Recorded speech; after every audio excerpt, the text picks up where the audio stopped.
So we will examine all the allegations that have been made.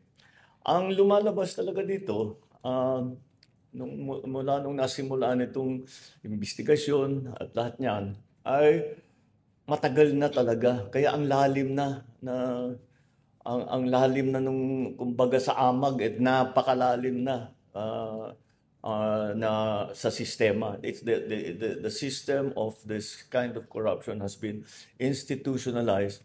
And if you look at the allegations that have been made, nagsimula sa 2003 pa ito. So this has been going for 21 years.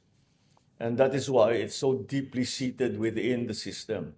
And that's why it's going to be a very, kailangan masalimuot at detalyado ang ating magiging investigasyon at para matignan. And yan ang magiging trabaho ngayon ng ating independent commission.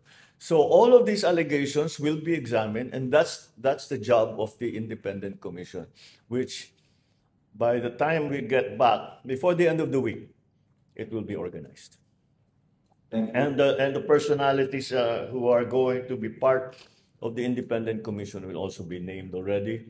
We will also decide on the powers. We already have a very good idea of what the powers and authorities will be granted to the independent commission. So that's their job. And we have made very sure that they are in fact independent, truly independent. So walang politiko dyan, walang puro investigador, abogado para mga it's a technical exercise.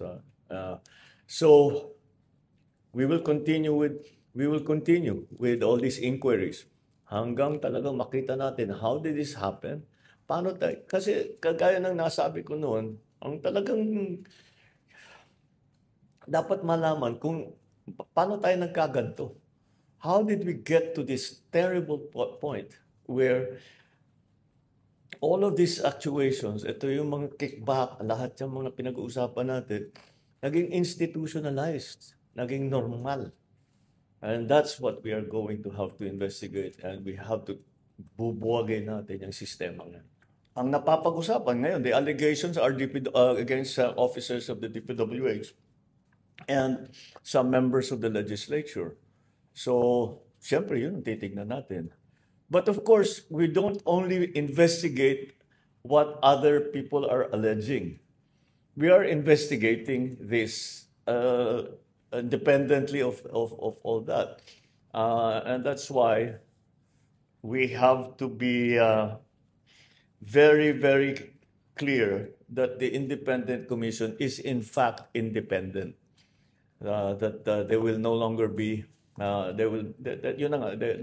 one who has an interest in these cases will be allowed to participate except as a witness. Mr. President, na-mention nyo kanina within 48 hours, i-announce nyo na po yung leadership o yung structure na independent commission. Maybe, may hint po ba kung ano yung or sino yung magiging, yung mag-lead dito independent commission? You have to try, don't you? I suppose. Pero hindi, that would be kasi kung may sinabi ako ngayon na hindi pa final, namin mag-speculate, si ganito, si ganyan, kasi ganito, si ganyan. Tapos mali, I have to change it again. So, mag-a-announce ako buo. All the powers and authority of the independent commission that we have agreed upon and the membership of that commission.